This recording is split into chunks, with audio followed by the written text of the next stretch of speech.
হয়তো ভালোই হবে। পুরনো যে স্টাফটা রাজনন্দিনী শাড়ির উপরে কাজ করছিল, সেই স্টাফ এসে তখন অপর্ণাকে বললো, অপর্ণা, এবার কিন্তু তোমার সাথে আমি রাজনন্দিনী শাড়ির প্রজেক্টের উপরে কাজ করব, কারণ নীল তো এখন নেই। তো এটা নিয়ে পাশের যে ফিমেল স্টাফটা আছে সে অপর্ণার সঙ্গে মজা করতে লাগলো, অপর্ণা তুমি কি ওকে মিস করছো? অপর্ণা বললো, কাকে মিস করব? বললো, কেন নীলকে? বললো, ও নীল, নীল এখানে নেই, তবে নীল যেখানে আছে সেখানে নীলের ভালোই হবে। তখন সবাই মিলে রাজনন্দিনী শাড়ির প্রসঙ্গে আবার ফিরে আসলো, এবং তখন এই কথাটা উঠলো যে রাজনন্দিনী শাড়ি মানে ওদের একটা সেন্টিমেন্টাল ইস্যু, এবং এটা নিশ্চয়ই ওদের বাড়ির কোনো কারোর নাম। এটা কার নাম? অপর্ণা এটা নিয়ে ভাবতে থাকলো যে রাজনন্দিনী শাড়িটা কার নাম, তাহলে কি ওর আর্য স্যারের মায়ের নাম?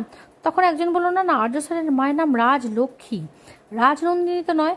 তো এটা নিয়ে অপর্ণাকে খুব ভাবাচ্ছিল বিষয়টা, যে রাজনন্দিনী শাড়ির নামটা কার, রাজনন্দিনীটা কার নাম।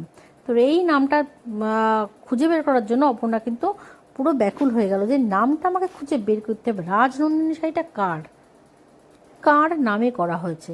এটা নিয়ে অপর্ণা কিন্তু খুব টেনশন করতে লাগলো, যে একমাত্র স্যারই বলতে পারবে যে রাজনন্দিনী কে। মানসি এসে তখন মানসির শাশুড়িকে, মিসেস সিংহরায়কে জিজ্ঞাসা করলো যে মা, আপনি আজকে কোথায় গেছিলেন? তখন মিসেস সিংহরায় বললেন যে আমি তো মন্দিরে গেছিলাম।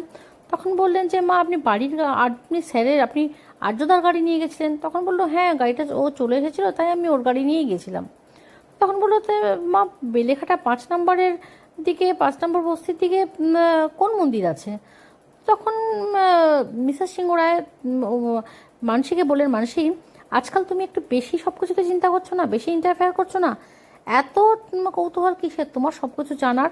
তা মানসী তখন বলল যে মা, আসলে কি জানেন তো, বেলেঘাটা 5 নম্বর বস্তির দিকে একটা মেয়ে থাকে, যার সাথে কিন্তু আর্যদা কিন্তু দেখা করতে যায়।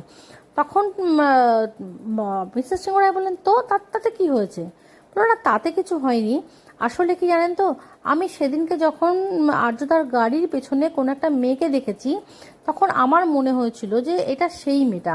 তো মিসেস সিংহ রায় তখন কথাটা ঢেকে বললেন, না কেন, এটা তো মীরাও হতে পারে। তো তখন মানসি বলল, এটা মীরা না, মীরাকে তো আমি ভালো করে চিনি, তবে এটা কে, এটা আমাকে আমাকে ভালো করে জানতে হবে। তো তখন মিসেস সিংহ রায় বললো, আরে তুমি তো দেখছি কাউকে ছাড়ছো না, এখন কি তুমি আর্যরও ডিটেকটিভ, আর্যর পিছনেও তুমি ডিটেকটিভ হয়ে যাবে? আর্যর কি হয়েছে না হয়েছে তোমাকে জানার কোনো প্রয়োজন নেই। বললো, না, আমার তো প্রয়োজন আছে মা, কারণ ওই মেয়েটা কে আমাকে জানতে হবে। একটা ভুলভাল